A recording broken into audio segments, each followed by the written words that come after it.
I wrote down all the questions from the various sources, so I'm happy to just start the conversation off that way.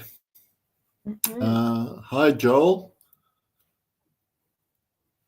Let's see how many people. I think there's 3 people. Can you guys see all the comments, by the way? Like, can you see them? Yeah, I can see his sense of the day, Salvatore Ferragamo. Yeah. Yep. Yeah, I can see all the comments, and I've got YouTube chat pulled up on my phone, so I can. Cool. And we'll just while we're waiting for more people to join us, Corthe, hello. What are you guys wearing today? I'm wearing your Intense or your Parfum, the Parfum. Parfum. So yeah. do you like that any better than the Intense? Because I know you like the Intense, but I don't like it better than the Intense. But I will say when I first tried it, I didn't love it. But I really enjoyed wearing it today. So I think it took some time to grow on me and for me to get for me to appreciate it. So yeah. Can you smell iris in the Parfum? Not as much, no. It's not very powdery. Ryan, have you smelled this one? Yes, I had a decant of it. I'm very interested. There's some buzz on base notes that there's a new version of it coming out in the bottle, and it might be the new Kirkchan version of Dior Homme Parfum, and I'd be interested in that. I do like the Parfum. It's been a while since I've smelled Dior Homme Intense. I don't really like the original Dior Homme very much, but I recall liking the Parfum. It was just, by the time I got to it, it was like one of those, it was very expensive because it hadn't really been in the US market for a while. So it wasn't really something I reached for, but it's very nice. Yeah. And you're not a fan of powder, and you're not, right? You don't like those lipsticky, powdery notes. I like powder, but I don't love iris and orris in heavy quantities. So other forms of powder and like a very powdery tonka, for example, or something like that doesn't throw me at all. But a iris, depending on how it's done, can throw me off. Though, for example, I really liked the orris in Celine Black Tie, which I had and owned for a little while. So it's not every, and what I'm wearing today is Tom Ford Noir Eau de Parfum, which has a strong iris through line, and I don't mind it there. It's just certain varieties of it I don't get along with super well. Is that Tom Ford? Is that Tom Ford Noir, the one in the black square bottle, Ryan? Yeah, it's the Abbey Rouge version equivalent. Okay. It has a little bit of the Shalimar DNA in there, so the iris from Shalimar kind of gets pulled in there alongside the rose and things like that. So yeah, it's is that still available in Europe and outside of the US? But in the US, it has been mostly pulled from the market, but it seems to be very widely available still, which makes me feel like a little bit of a fool, because I bought a backup of it thinking it had been discontinued because I wear it a ton, and now I've got more than I need of it now. But yeah, it's pretty widely available still. Okay, I'm gonna have to try that one. See if it's around. I think you would like it. I think you would like it. It's it's very unisex. It's very unisex, despite being a masculine marketed release. Yeah. My scent of the day is Eau Sauvage. I think the original one, because I think summer's arrived here, guys. It's over 30 degrees Celsius at the moment. Hey. That is wild, but also I'm thrown because I'm getting my heavier coats out. The weather is starting to be cool. I've had to turn the heat on, but yeah, sure. There's quite a few people. Hi to everyone. Thank you for coming on to watch us talk about perfume. I'm not sure we're going to talk about anything too controversial today, are we? No, maybe it'll come up in conversation. But I did have I've collected a list of different things that my subscribers asked on a community post that I put on the channel. And obviously, if anyone in the chat's got questions or just want to make a comment, feel free to do so. But how about we start off with one of the questions we got that people wanted to ask us in this chat was whether we each have favorite perfumers. I guess I'll phrase it this way: do you guys have perfumers where if you see their name attached to it, you're going to want to try it, regardless of what brand it's for? Brian, is yours Mathilde Laurent? For sure. Who's yours? That would be my guess if I had to guess yours. I would love to. I will smell anything that Mathilde Laurent does, though she is now pretty much exclusively doing things from Cartier. But I would, if she ever leaves Cartier and goes on, I would happily follow her anywhere. Very interested in her tastes. I'm always. How long has she been at Cartier now, Ryan? Do you know?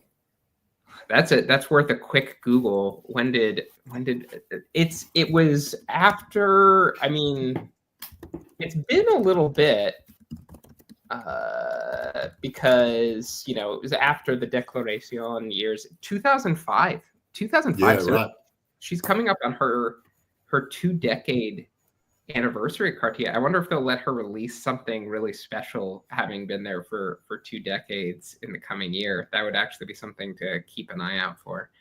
I mean, that sounds like it's longer than most big designer house perfume. I guess Jacques Polge was at Chanel for a long, long time, but I can't think of anyone else who's been with a particular house for longer than that. I can't either. I mean, well, if you count Sheldrake at Serge Lutens, I think it goes back at least as far as that and a little bit further. But I mean, he hasn't been exclusively at Serge Lutens. I mean, he's been supporting at Chanel and other things, so he kind of floats around a little bit. But Sheldrake would be another perfumer for me that would be in that drop everything and smell it if it was available. Bertrand Duchefort, I'm always willing to smell a new Bertrand Duchefort, even though some of his things, you know, I am a little bit more hit and miss. And I guess finally, he generally does things only under his own brand and Ortigia, but would be Lorenzo Villoresi. I'll smell anything. Okay. Touches. How about you, Henna? Yeah, mine would definitely be Bertrand Duchefort. But having said that, like, he did work on one of the new Amouage perfumes, and I still haven't sampled it or tried it or gotten a sample of it. So I don't know. I'm kind of waiting to hear more reviews of it, and if I do, then if something sways me, then I'll go smell them. But I wasn't impressed with the last Amouage releases, so I wasn't that excited about these ones either. Are you talking about Jubilation 40? No, I'm talking about, you know, the Outlands. They're in the white ceramic looking bottles. It's like Outlands, Wildlands. I don't know what the other ones are called, but he worked on one of those. So you know, maybe you're gonna want to smell. Yeah, but Ryan, do you mean the ones that Henna was like disappointed in that came out before these ones? No, because those were mostly Cecile. Yeah.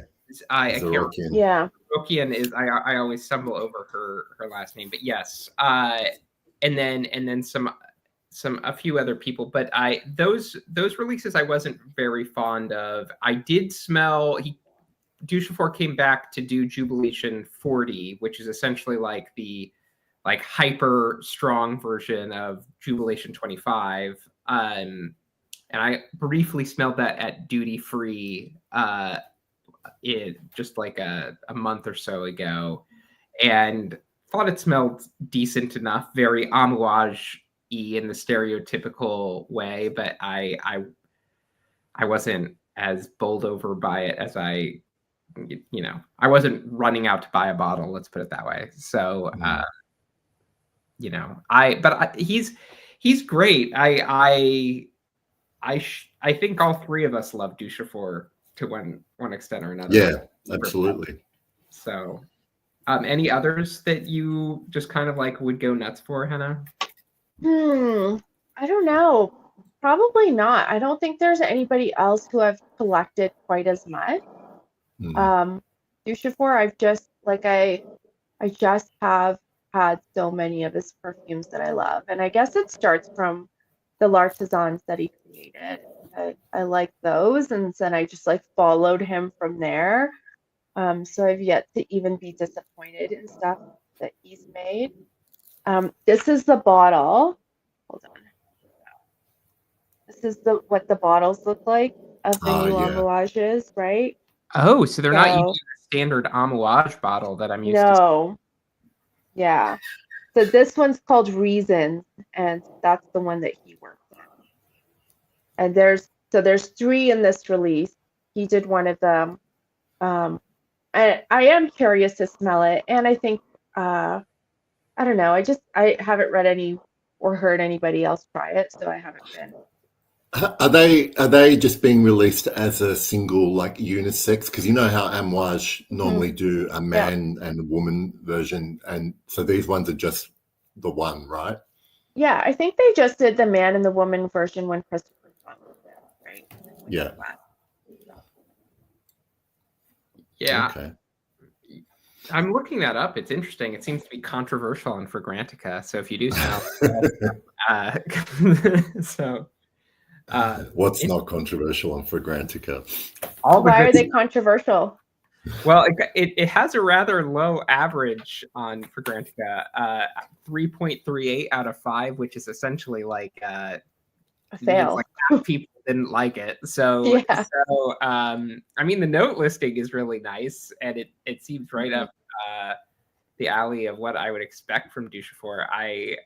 But anyway, I would look forward to hearing about it, because sometimes the more interesting stuff gets panned on Fragrantica. Yeah, the more challenging stuff. You know what? I actually remembered Annick Monardo is another one whose stuff I like to smell.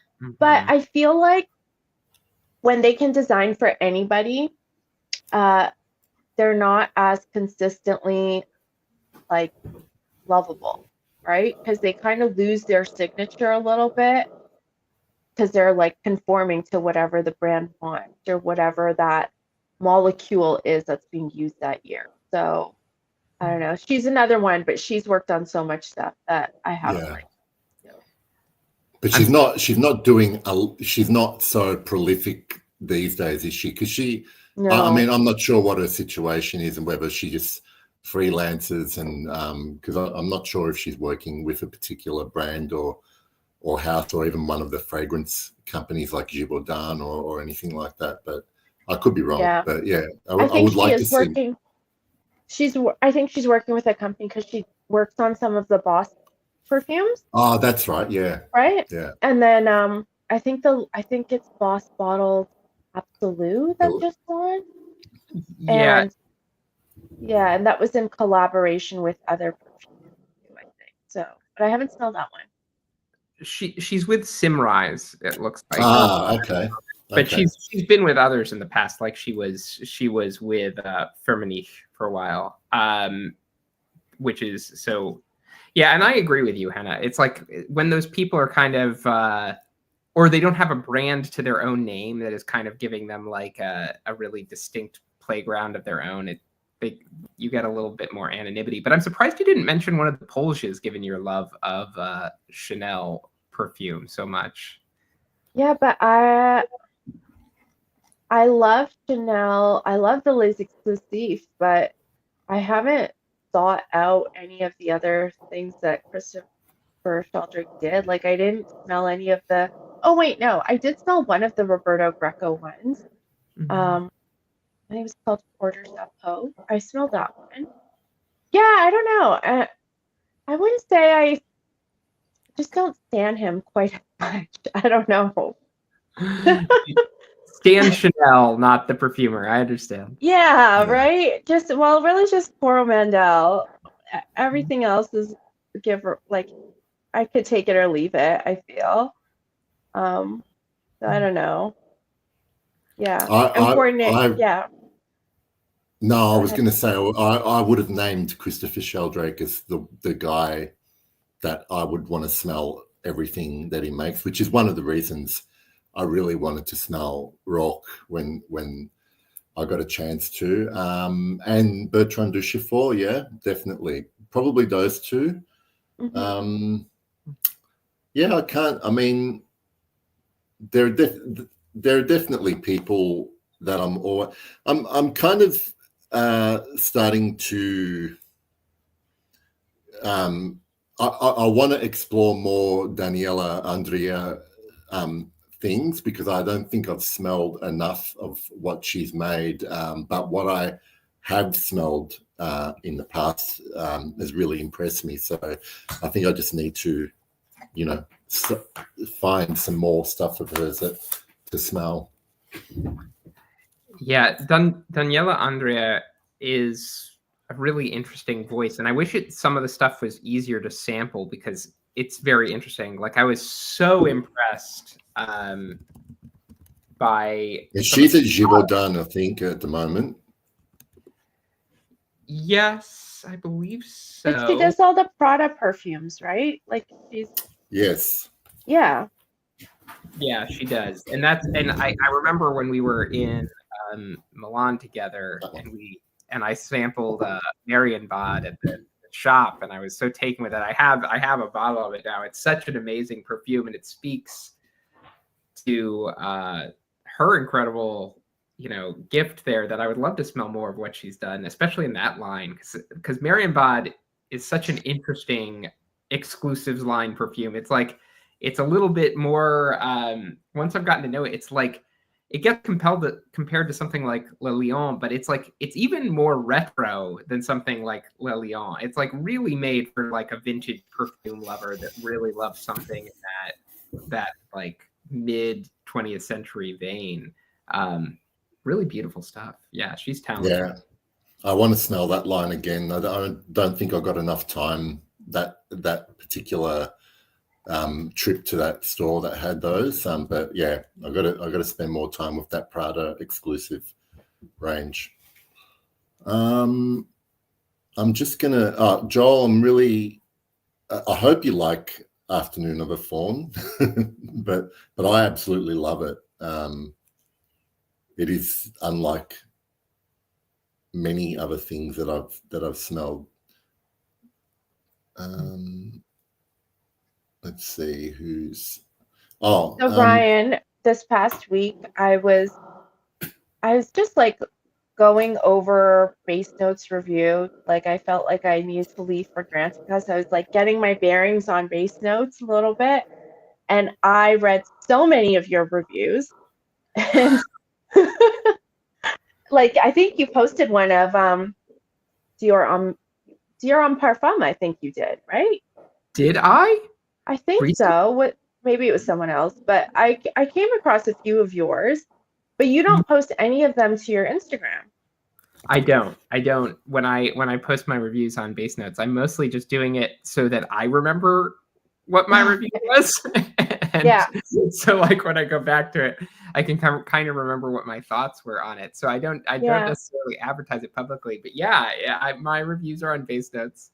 Maybe do you want me to comment your username on Base Notes so people can go and read them if they want to? Keep it a secret?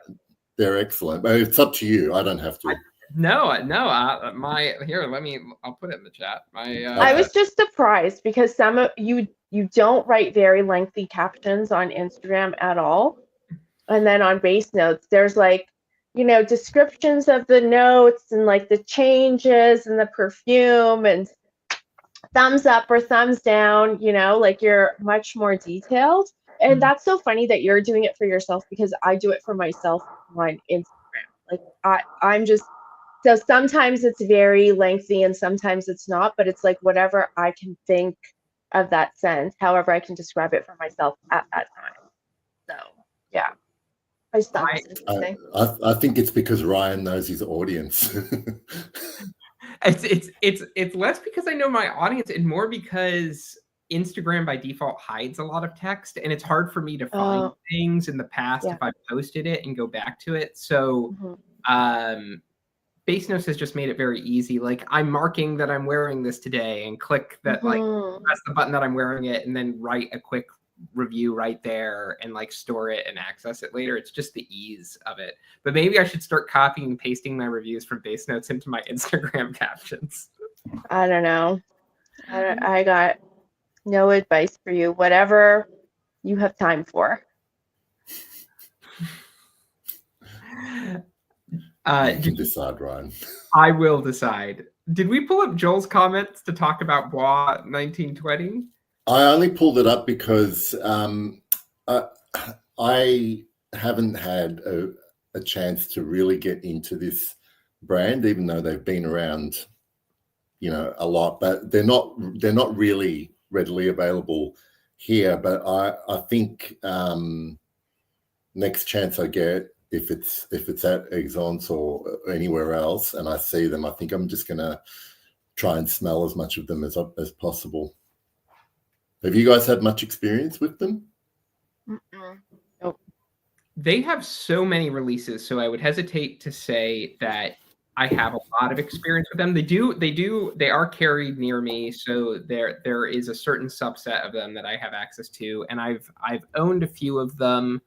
Some of them are really interesting. They had one that is called 1920 Oro. And that was created early on. It's like you took Tuscan leather and soaked it in beeswax and incense and added like a musty tobacco note in it. And so it's like Tuscan leather in like a cathedral kind of experience that's really odd and kind of great at the same time. They do some interesting things. I actually have a 1920 fragrance in my collection currently, which is Elite 4, and I just got a good deal on it. But it's pretty much like a Chergy if you like lightened it up and made it a lot more translucent and a little less heavy on the powdery floral notes that are in there, and that's nice. I've been enjoying wearing that this fall. But yeah, there's kind of like they have so many things that I don't feel like I have a good feeling for the overall tone of the brand. Yeah. Have you tried any, Henna? No. Okay. Laurie is wearing Bougie Gilded. Good choice. I love Selmarin as well. I think I need to get another decant of that and just wear it over summer. Okay, I'm going to move on to the next question we got for you guys. And that was about actual perfumery notes or ingredients, I guess. Do you guys have personal favorite notes to smell in a perfume? Like if you see them listed in a note pyramid, does it make you want to at least sample the particular perfume? Doesn't have to be one. I mean, you got more than one. I really like cardamom, so I'm always a little bit more interested when I see that listed. I mean, I feel like at this point I've smelled so much cardamom that I almost feel like it's very common also. Not that hard to find, actually. It's in Dior Intense and in the Parfum, so it seems fairly accessible. But I think over time I've also learned to not say no to any note also.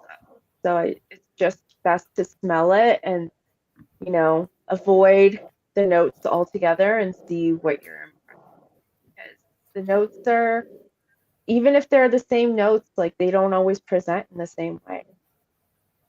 Do you feel like once you've tried so many with a particular note or accord that it gets more difficult to find anything new in that genre, Like or cardamom done in a exciting way that that you get less excited about smelling things.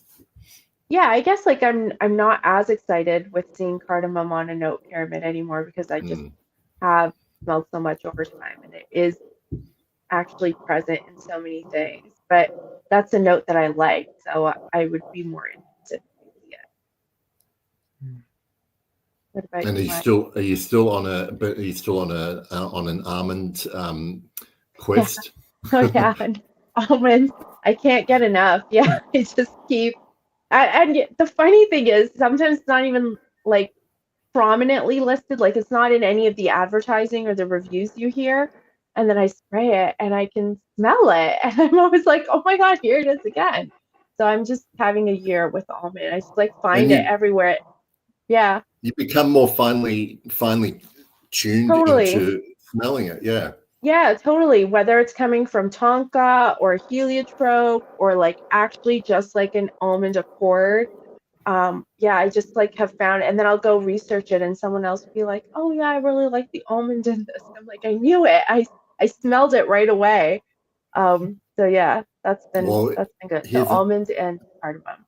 and there's another one for you to try and find. Yeah, I should write that down. I'll try to look for that one. Okay. What about you, Ryan? Yeah.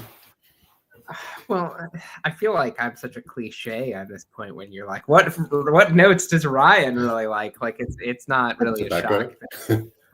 Tobacco is an easy thing for me. I continually seek out new tobacco fragrances. Though there is, and then I have been on a real like frankincense kind of kick in terms of like very frankincense forward stuff that I'm very excited about it. I'm not like excited if frankincense is just like the 20th note in a note pyramid, but if it's front and center, I really am interested in that. And then there's one more note that I can't say I have a lot of, but am really interested in finding like the perfect version of it. And I'm always intrigued when it shows up in a note pyramid. And that would be like a, not just anise, but a true licorice note, like a really distinct, like black licorice, like absinthe note that comes through very well, strongly. Like that would be something that I've always kind of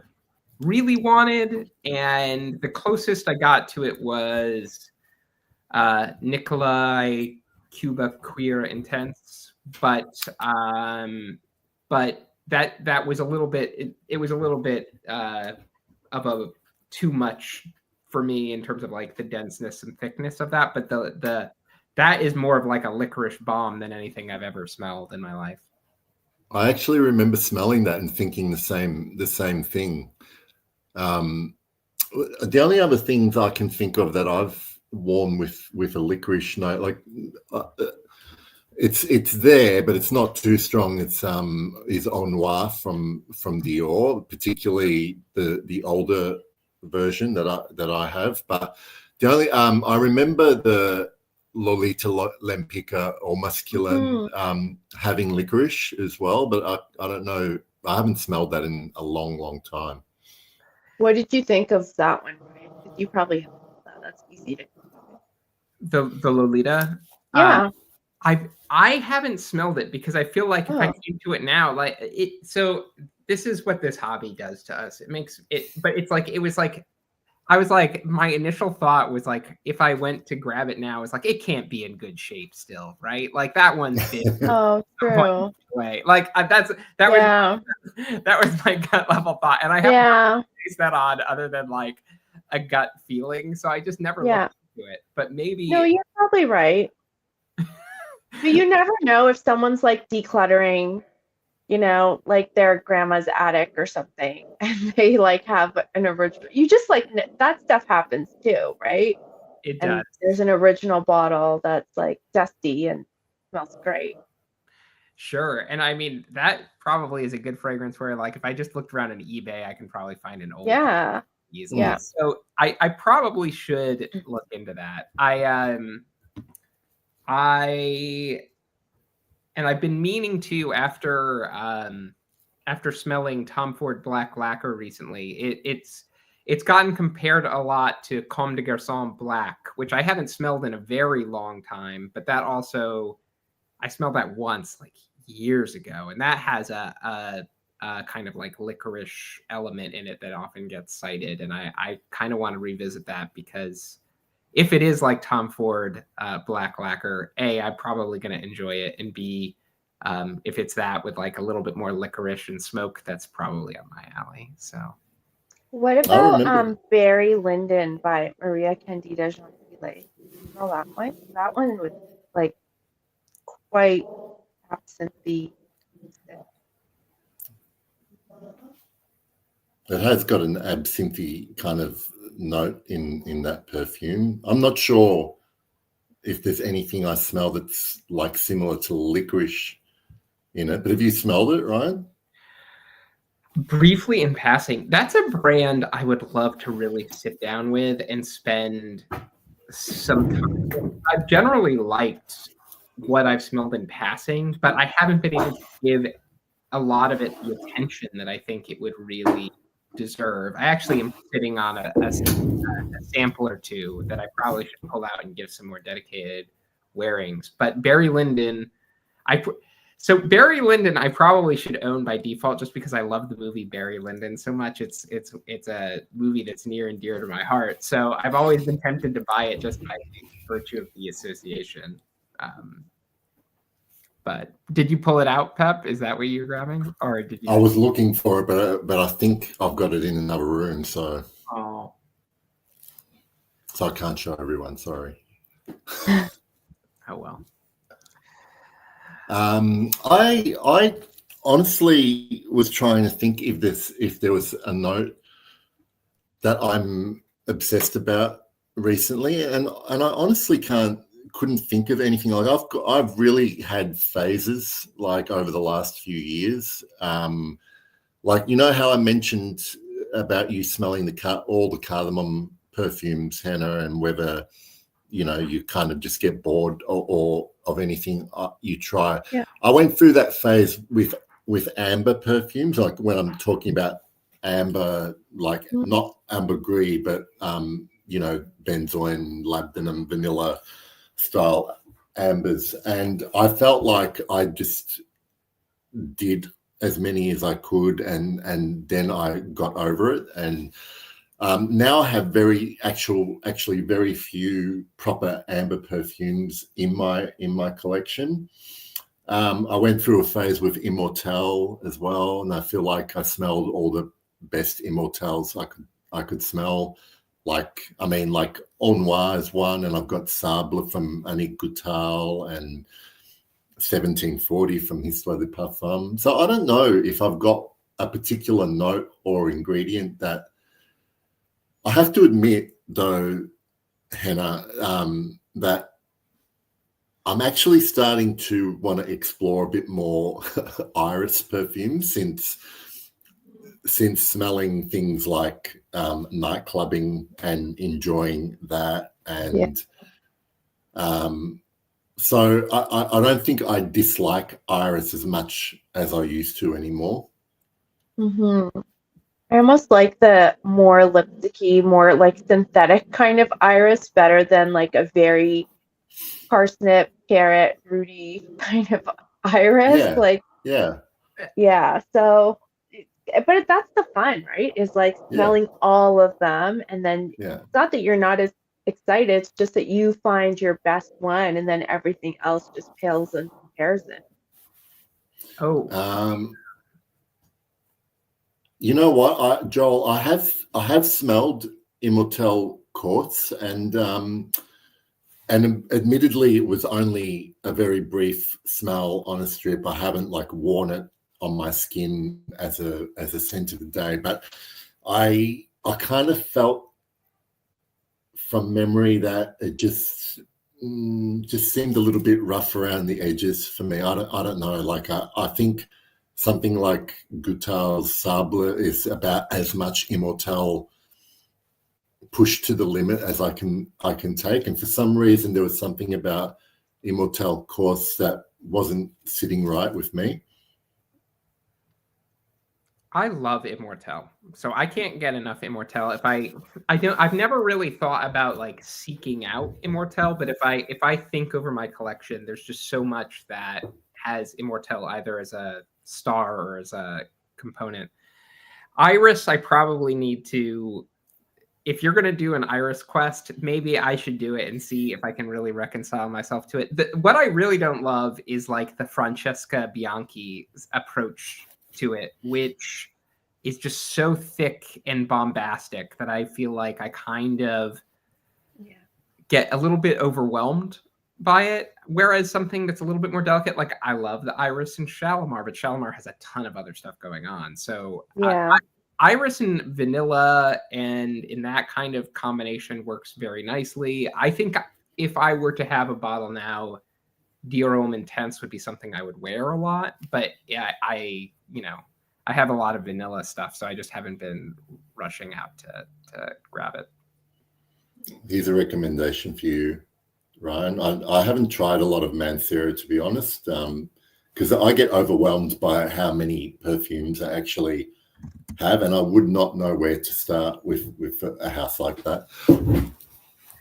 I wouldn't know how to either. A lot of the Manceras I've tried, I've gotten in swaps over the years. Like people will like list a Montal or a Mancera, and I'll be like, sure, I'll give it a shot. And some of them are interesting, and some of them I've hated, and it just seems to be like a really interesting hit and miss ratio with those. So I would definitely give a licorice Mancera fragrance a try, just because they're not going to go subtle with it. Like that's a brand that like when they do a note, like I know if I spray that bottle, it's going to be like I'm sticking my head in a bag of black licorice candy or something like that at that point. So there's something fun about that. I just wanted to respond to Philip's comment. I think this is one of the ones we did a blind sampling of that. I think I actually, liked this one. So this is why. Like I think sometimes I convince myself that I don't like a note, but I think it's probably because I didn't like that perfume, and then I kind of just avoid trying other ones. But but I definitely want to try the Prada Infusion d'Iris as well. So yeah, I'm gonna open my eyes to the world of Iris. Open your heart. You know what one Iris I do kind of love and have been tempted to blind buy because it's so cheap right now. I can get it at a discounter for like $50 is Parfum d'Empire Cuir Ottoman, which I think is really lovely. And I don't think I would really wear it, but I think I would love smelling it every once in a while. So I don't know. I probably don't. I love it. But I agree. I think that's a good one too. Yeah. And it is Sondre. That's what's her name? Oh, that's the Naomi Goodsir. Yeah. Mitch, I think you described Dior Homme Intense as purple also, and I agree. That's how I perceive it as well. I don't know if you remember that. You might have done it in PowerPoint. I remember. But I need to smell that one then, because I'll probably like it. I like a couple of her perfumes actually, so I probably should try more of them. Okay, I'm going to move on to the next topic that people wanted to know, and I'm actually pretty interested to hear what you guys do, or whether you even have a thought out process. And this involves the way each of us decide whether we're going to buy a full bottle of something that we're testing or sampling. So the question was asked, what process do you follow? Have you bought bottles at first sniff, or is it a longer process? And has that changed over time? Why don't you go first, Henna? Okay.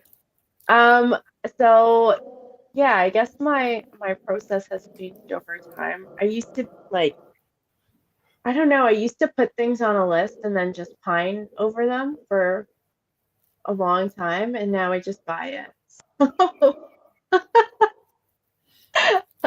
And I think what has changed is I've realized that first I've learned to trust my taste. Um, so I am usually buying things that I like. I guess like I don't buy stuff that's, and I think you guys are the same. I don't buy like stuff that's new and trendy. I like buying things that are older. So, now that I know that about myself, I can trust that I'm gonna probably like what I buy. And then I'm probably, if I don't love it, I'm probably gonna be able to sell it because it's well known enough and well loved enough that someone else will want it and will want a partial bottle at a discount. So, yeah, I don't like really have like a long list of things that I want or need. Also, like I've always been a person that likes an edit and likes a short list of things. And then yeah, I just like don't think about it too much. If I've smelled it on skin and appreciated it. But yeah, that's What about do you need to have like a minimum amount of wears of something before you know, or do you usually just know what you love straight away? Yeah, no, I've like my bottle of Ylang Ylang Nosy Bee, I like tried it at a friend's house and wore it home, and just like that was the only time I tried it, just that one day, and then I bought it and I really love that perfume a lot. So yeah, I don't know. Like I feel like when I look back, like we set up rules for ourselves so that we don't go crazy and just like buy everything. Like no one wants to go broke and like have a collection of perfume but like not be able to pay their rent. So we all have rules of like, the minimum wears or finish the sample or this or that. So yeah, I just know that I'm not that person that is gonna go crazy anyways, because I like to declutter too. But yeah, I don't have any other rules. Cool. What about you, Ryan? So are we talking about a day on which I feel like I need an emotional pick-me-up therapy, or are we talking about like a day where I'm feeling like my best rational self? Both. Well, I mean, I will definitely, follow my impulses in a lot of ways with fragrance purchases, and I would say there have been misses over the years, but my sense of my taste is pretty good at this point. That I generally have a pretty good hit ratio with just smelling something offhand and it getting stuck in my mind and being like, there was something there that I know I'm going to really like, even if it's kind of a like brief impression. So I definitely will, be in a shop, smell something and be like, this is fascinating enough that I'll buy it right here and bring it home, especially if it's something like I want to associate with the memory of where I'm at that time. But I also do, I don't know, it's kind of interesting because a lot of my hunting for fragrance is like a particular style or a particular note that I'm looking for something about. I tend to go through like periods of fixation around a particular note. I don't know what that would be now. I don't really have any like things that I'm really like struggling to master. But like earlier this year, after we were at Esxence, it was definitely like I was on like a patchouli binge for a little bit, and because Henna pulled the Serge Luton Borneo off the shelf, and I was like, oh. I like sprayed it everywhere. And so that's what I smelled like. I sprayed a lot of things. Yeah, I was always so wearing clothing. So. Yes, we were all wearing a lot of things by the time that day ended. But Borneo stuck in my mind a lot, and I wanted to smell some other patchoulis to compare with it. I ended up coming back to Borneo. There's nothing better than Borneo. For me, it is the best of the like singularly focused on patchouli perfumes. But you know, it tends to be like whatever sticks in my mind and I can't let go of, I tend to come back to it. And for instance, one perfume, my most recent purchase, which I pulled the trigger on pretty hastily this week, is actually Guerlain Patchouli Ardent, which was Terry Vosser's Absolu d'Orient collection, but it was apparently, the word on the street is that it's been tweaked now that it's in the Absolu Allegoria collection and has like lost the fig note that it originally had and things like that. And I thought that was a particularly lovely perfume when I sampled it. I had a carded sample that I enjoyed a great deal of Patchouli Ardent. It's actually my favorite of the Absolu d'Orient collection of just lovely floral patchouli that kind of like takes the patchouli and really moves in a more like pulling out the floral facets from it, and is a kind of a nice like balance of the kind of modern aesthetic of that line and the kind of classical style. And so since it was reformulated, I had a moment of panic and was like, well, this is still sitting at discounters in bulk in the old bottle. I better grab it while I can, or else this is just going to like be gone, just like so many others, and did that. So I grabbed that on the basis of my memory. It should be delivered tomorrow, so we'll see. Hopefully, nice. But yeah, a lot of things that just stick in my mind. How about you, Pep? What's your method? You're probably the best sampler out of the three. You are. Okay. So I used to blind buy a lot. I used to impulse buy a lot, and I kind of haven't really done that for the last 3 or 4 years, because I did a big cull of my collection from like 130 bottles down to about 60 bottles. And ever since I've done that, I definitely have lost that that impulse to want to buy the next new thing, and definitely not blind buy anything. There's always going to be exceptions.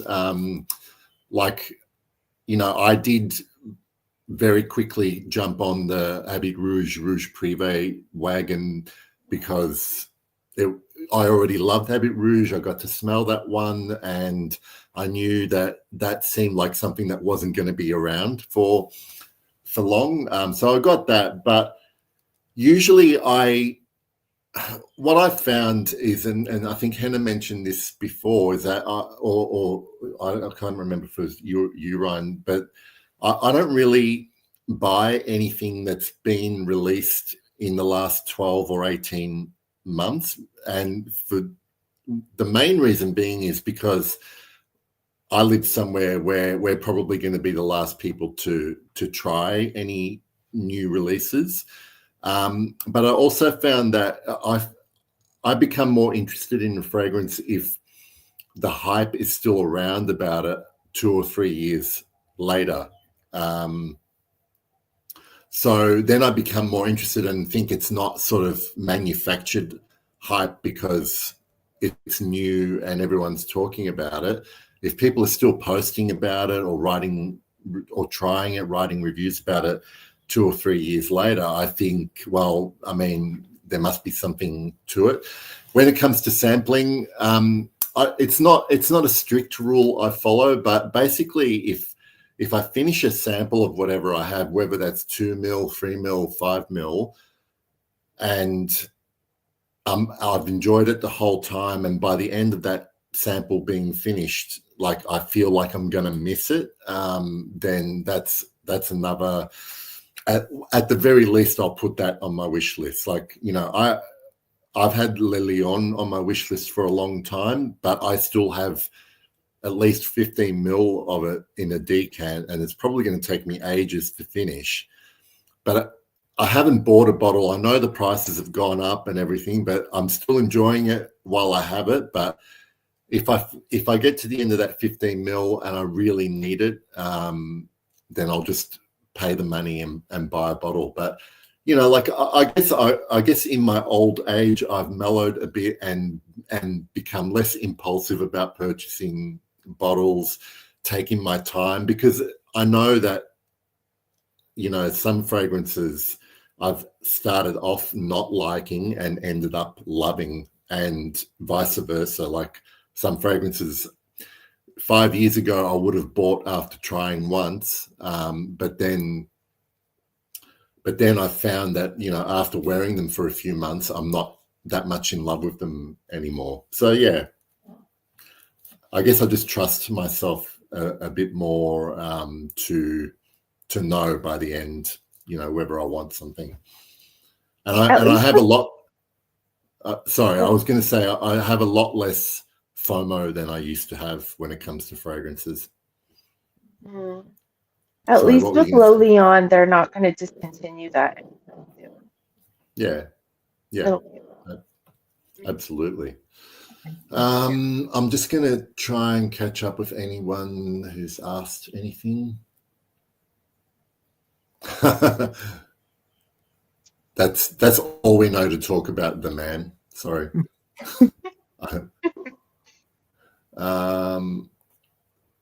don't know. Just want to put Joel's comment.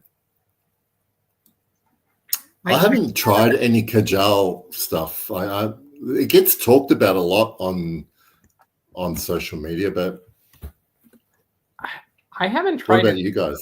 I haven't tried anything from Kajal. I was just gonna take a peek at. I had it.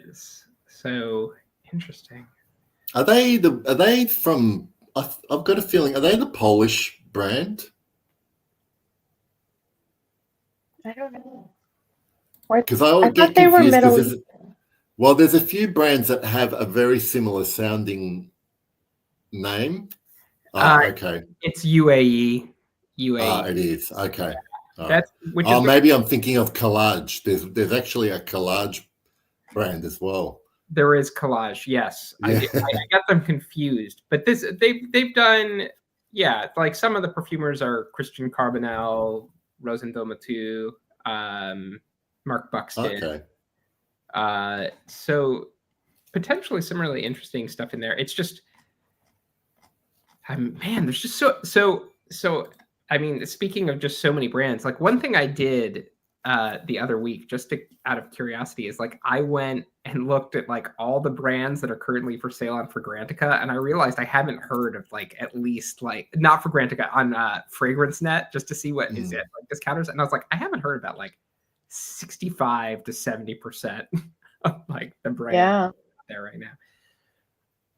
Well, it's kind of crazy how those Middle Eastern brands have really taken off, and there's so many new releases all the time.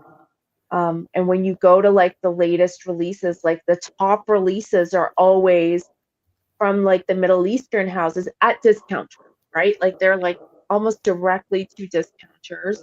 And then somewhere in there, you'll find, one of the older brands that you're used to seeing. Yeah, I just don't know enough about them to comment. Like I had the impression, maybe it's just a perception, that maybe a few of them are owned by the same company or whatever, but I could be completely wrong. Philip, what do you mean by what shower products, like body washes or scented products in the shower? I'm just a soap and shampoo guy.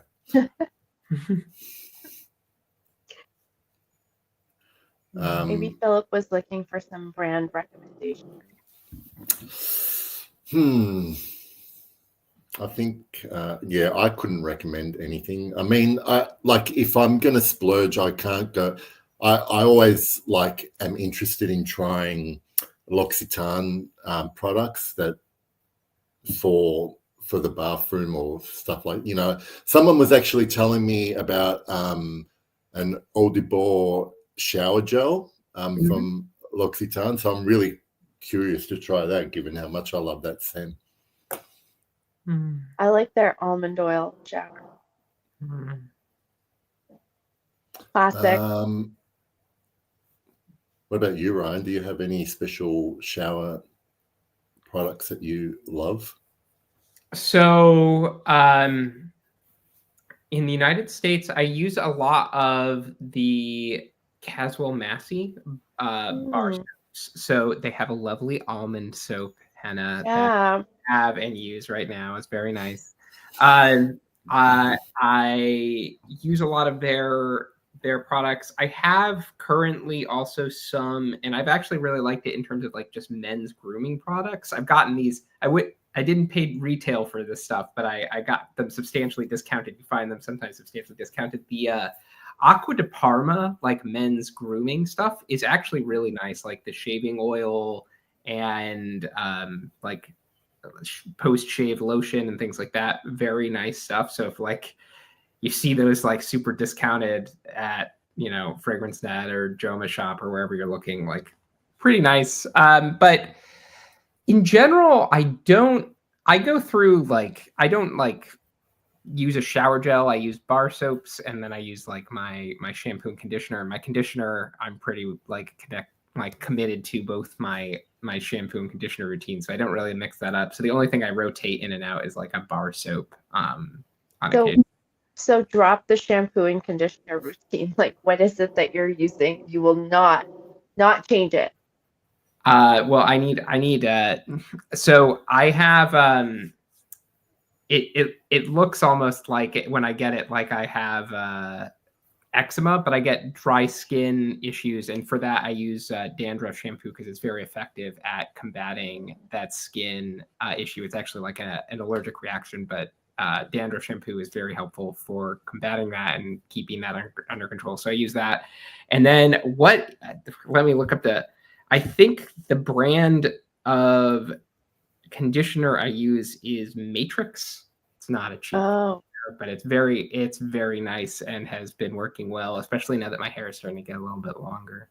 But yeah, so that's my commitment. And I use a coffee facial scrub when I'm exfoliating in the shower, but that's nice. Yeah. But I'm just gonna clone brand. Well, I'm not sure if you guys can add to this. Like, because I'm not that into. Well, I don't look or try obvious clones. The only brands that I know for sure exist to clone classic fragrances are brands like the only ones I know of: Dua, Alexandria. Like they're the main ones that you might see on YouTube and Instagram. Like they don't hide the fact that they're creating copies of well-known fragrances, but there are other brands that appear to be basically just making something inspired by another famous fragrance, but they're not so obvious about the fact that they're doing it.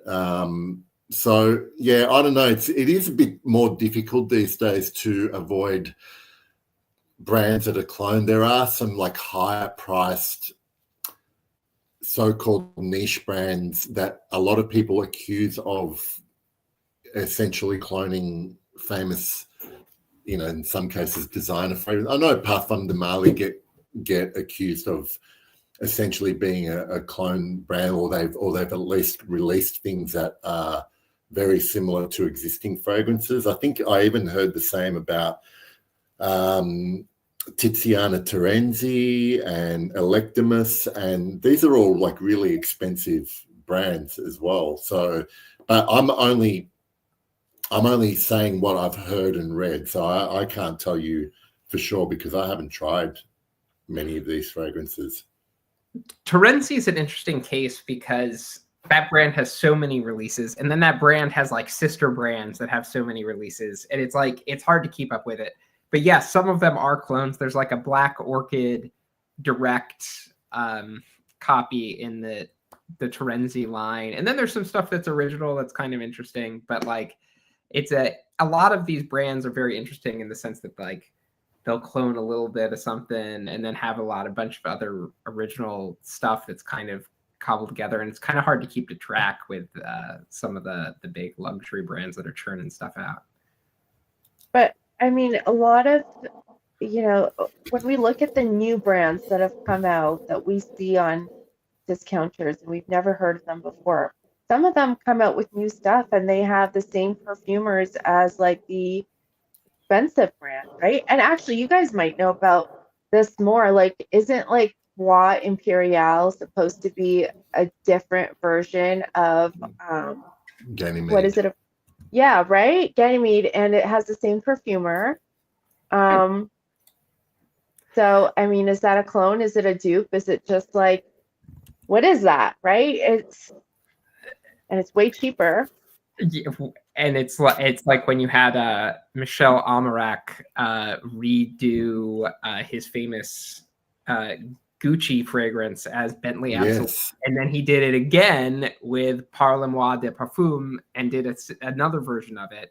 Is it a clone or is it just a perfumer reproducing a concept? And a lot of times perfumers are sometimes known for a certain fragrance, and somebody will come to them and say, we like this thing, we want you to do it just a little bit different this time around. Yeah. So I think I don't think of that as a clone. I really think I have a very narrow definition of a clone, which is like somebody specifically GCMS'd, which if you don't know what GCMS is, it's the process by which you like chemically analyze the constituents of a fragrance and reverse engineered it and specifically tried to do as close as they could of a 1-to-1 copy with that fragrance. I wouldn't call something like, some people call like Fade-On Tabac Rouge a clone of Tobacco Vanille by Tom Ford, but I don't think it's a clone. I think it saw the original concept in Tobacco Vanille and then kind of took it in a slightly different direction. And I think that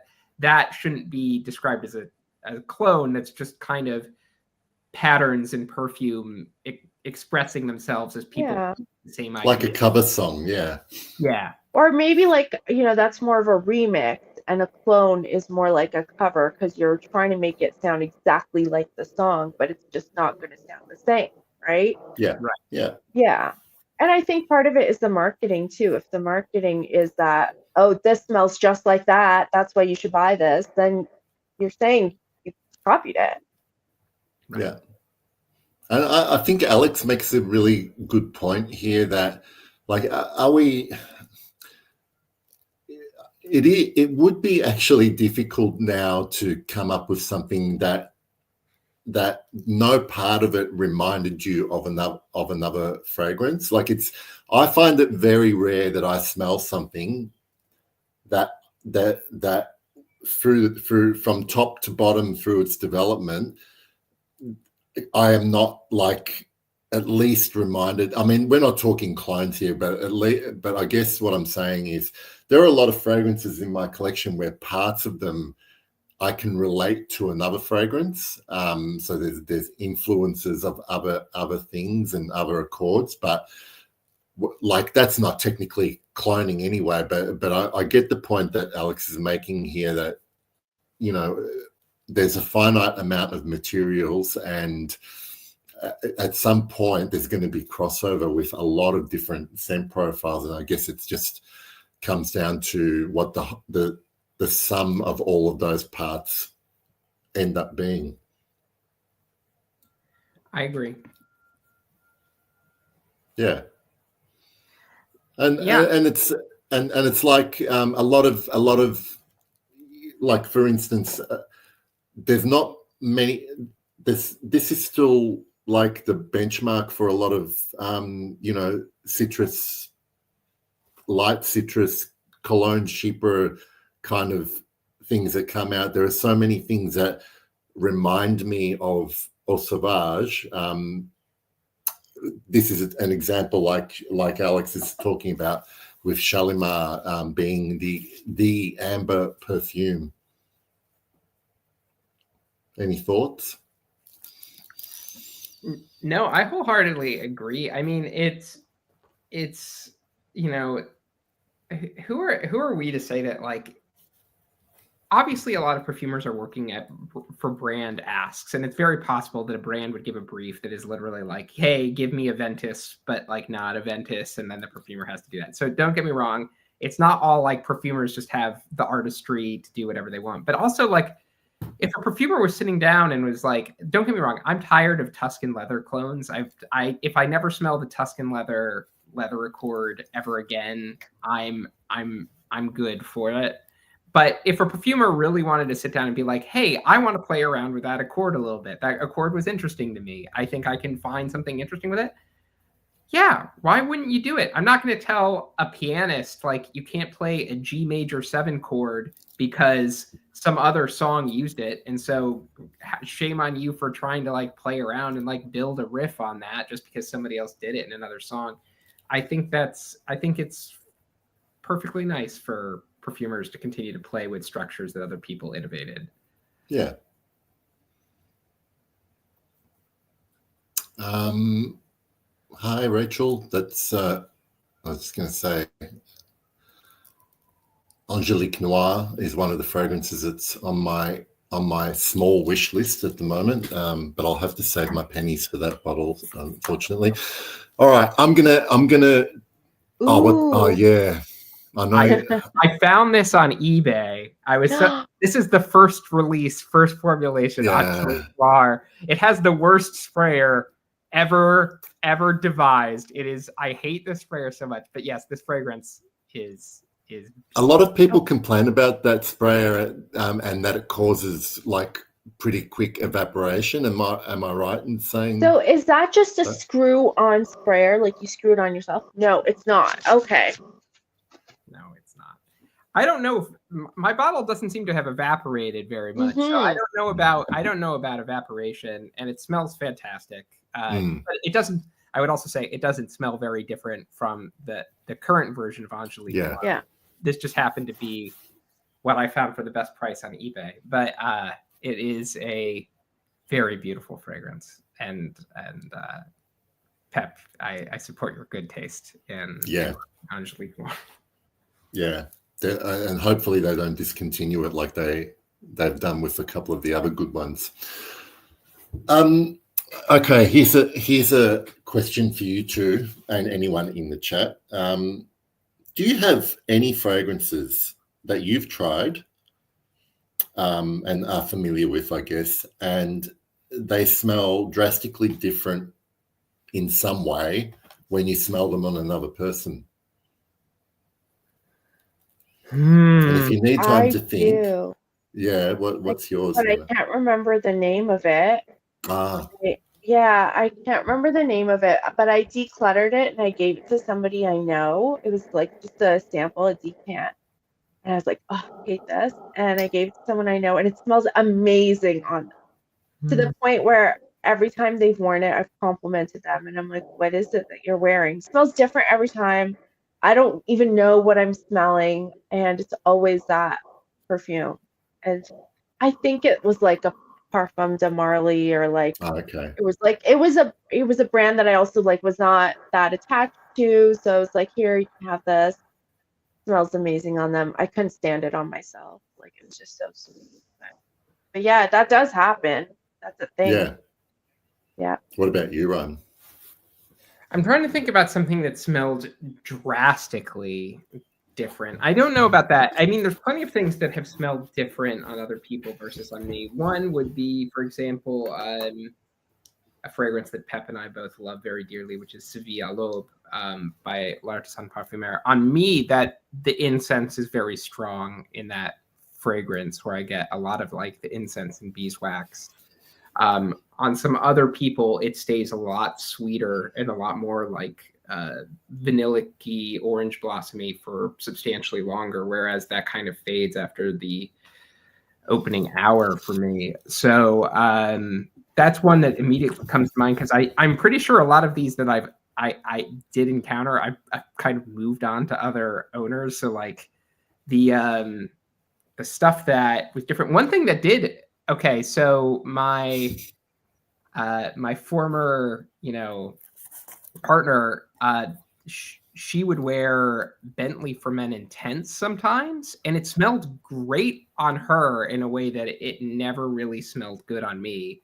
But when she wore it, it was like a gorgeous, like resinous vanillic cloud. On me, it always smelled a little bit, I don't know, never been able to quite get along with that one as much as I've tried to reconcile myself to it. So I put up Alex's comment there because the Dior Sauvage, I tend to find, see, the main person that this kind of happens with is my 17-year-old son, because he gets quite a few of my cast off fragrances or samples that I don't like, and he tries them and he's happy to try them. And I know that he's worn Dior Sauvage. He also likes a lot of the blue fragrances. And honestly, when I smell them on him and in the air, I don't mind them anywhere near as much as if I'm wearing them. And sometimes I wonder if that's part of their popularity, that they smell better in a cloud than they do on the wearer, or maybe it's a young guy's skin versus an old guy's skin thing.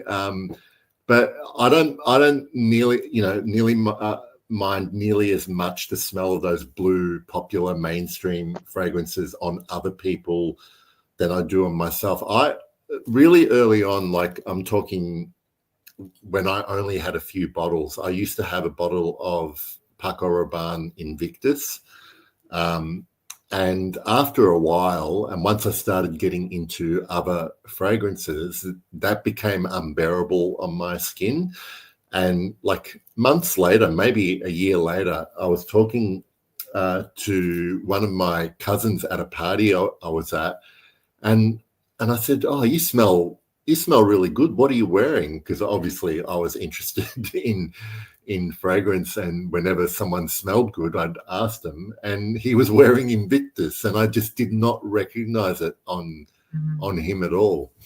So yeah, like I think probably a lot of those mainstream fragrances that I kind of just find unbearable in close proximity to me always smell better on other people. Yeah. And that's probably why people think about them as compliment getters, because they get noticed.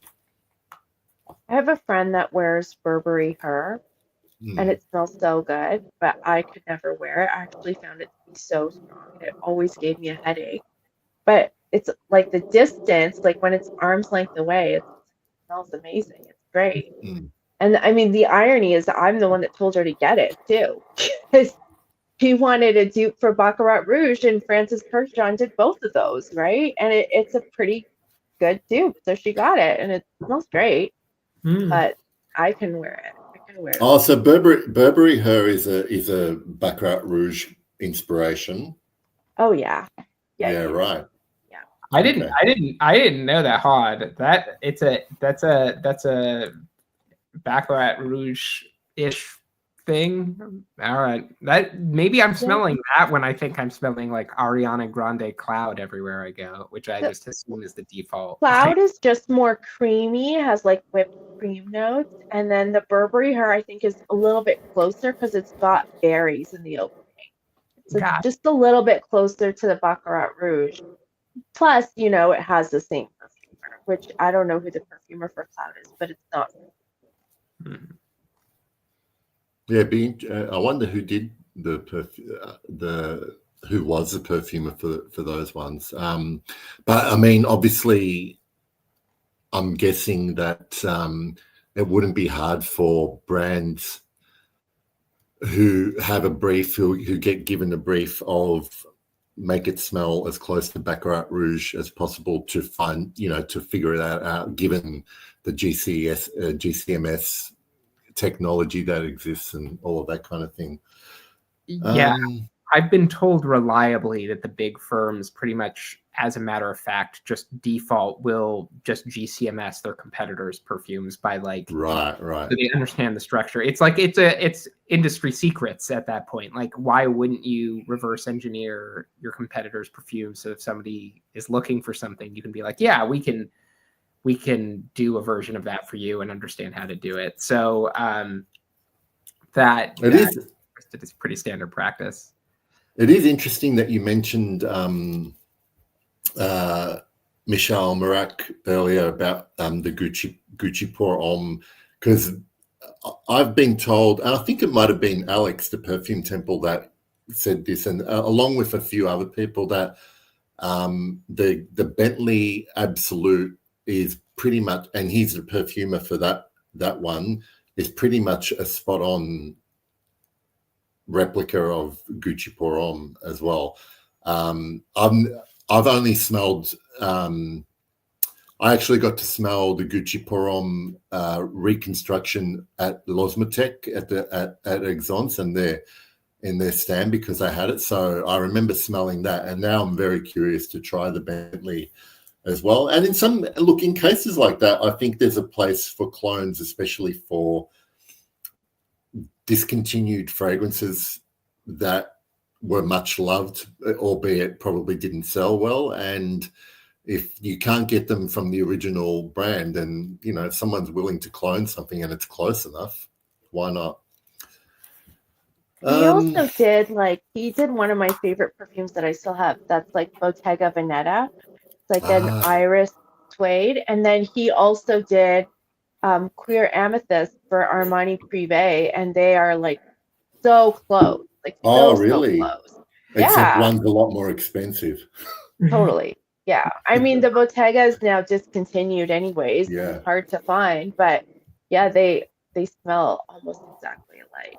That Bottega, so it's a shame that the Bottegas got discontinued because I thought the Bottega Eau de Parfum for women was excellent, and I thought the Eau de Toilette for men was equally one of the best, like mainstream, like daily wear designer fragrances for guys around. And I thought those were both so wonderfully elegant and like versatile. That leather accord in the Bottega is as good a leather accord as you're going to find anywhere. It's gorgeous. Yeah. It's so understated and classy, that leather accord. Like no one else, not even Hermes does a leather like Bottega Veneta did with those ones as well, in my opinion anyway. Here's a question for you guys. Another Canadian. Well, I don't know. I guess you just have to wash sweaters anyway, don't you? Not as regularly as you think. I get it depends on what they're made out of, but I don't know.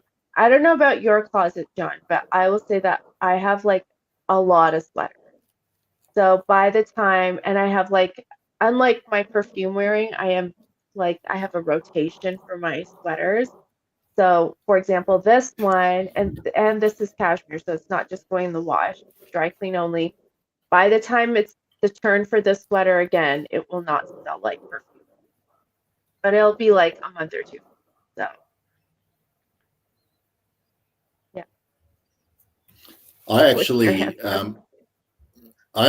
had a scarf I wore a lot through a lot of the winter here, and that did not get washed at all. It's probably disgusting to some people, but that was getting every fragrance that I was spraying on each day from my neck, and every now and then, because it's just hanging up on a coat rack, I walk past it and it smells amazing.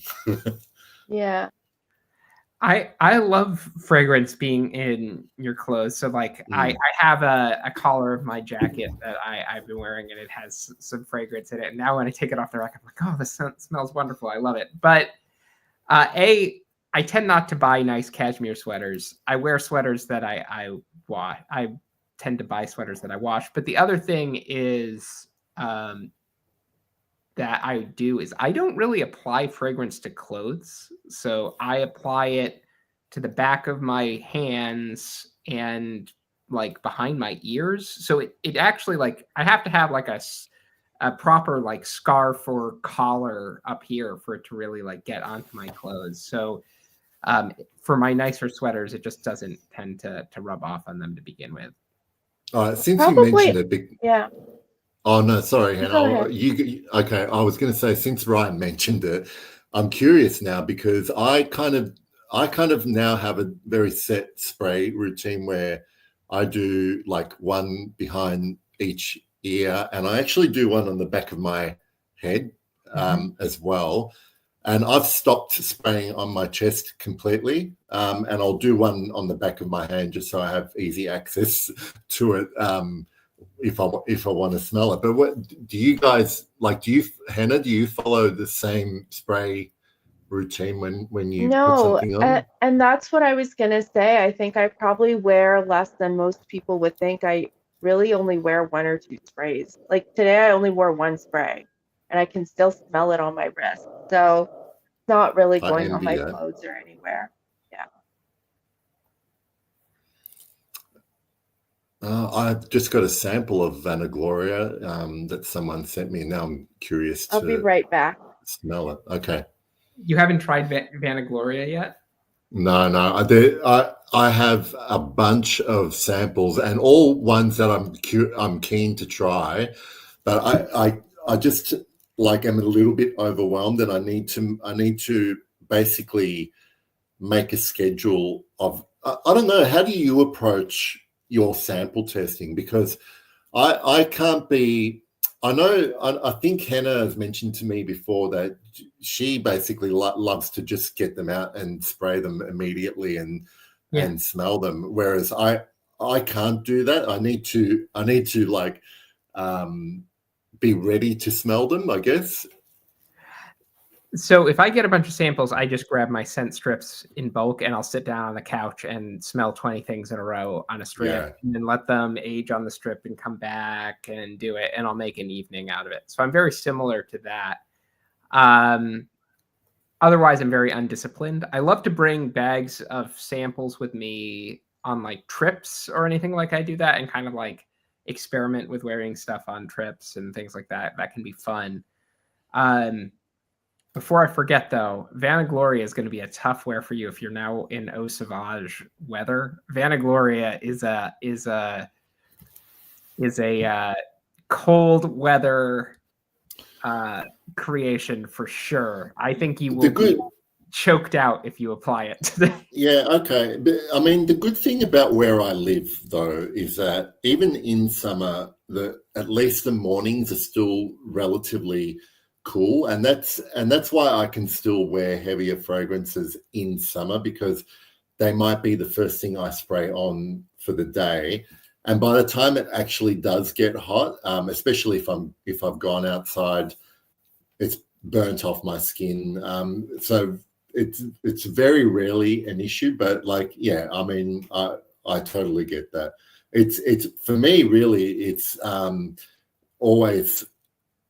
I more seldom wear fresher summer fragrances here because it just doesn't get hot enough for often enough. So yeah. But I'm looking forward to smelling Vanagloria. People have told me it's a good one. I won't color your perspective on it, but when you've tried it, you'll probably get an Instagram message from me. Okay. I don't know if you heard any of that, Hannah, but do you how do you approach your samples? Like, if you get a bunch of new samples, are you just gonna try them straight away, or do you set them aside and schedule some time with them? Yeah, they just sit there, and then someone will be like, "Oh, we haven't smelled perfume in a while," and then I'll like take it to wherever I'm going and smell with people. That's fun. Yeah, I do that a lot, and then I'll just kind of leave them out and smell them here and there in passing and kind of make up my mind. But yeah, I'm pretty, like, I got 3 samples today. I haven't even opened them, and I was kind of like, oh, we'll see. The only difference is like Lori, I don't know if Lori's still here. Like Lori and I exchange samples. And so when someone I know has sent me something that I've asked for, then I'm like, oh my God, I can't wait. Yeah. But that's pretty rare. All right. Well, I think that this might be a good time to start winding up and maybe give people in the chat one last chance to ask a questions, because I like the 90-minute live stream format. I think Lori had asked about our plans for. Yeah. Well, I'm going to be there, so this year, next year, it's going to be in February, which is a little bit earlier than it has been the last couple of years, and so you guys are going as well, right? Yeah. Yep. I'll be going to Esxence. So it coincides with Milan Fashion Week. Yeah.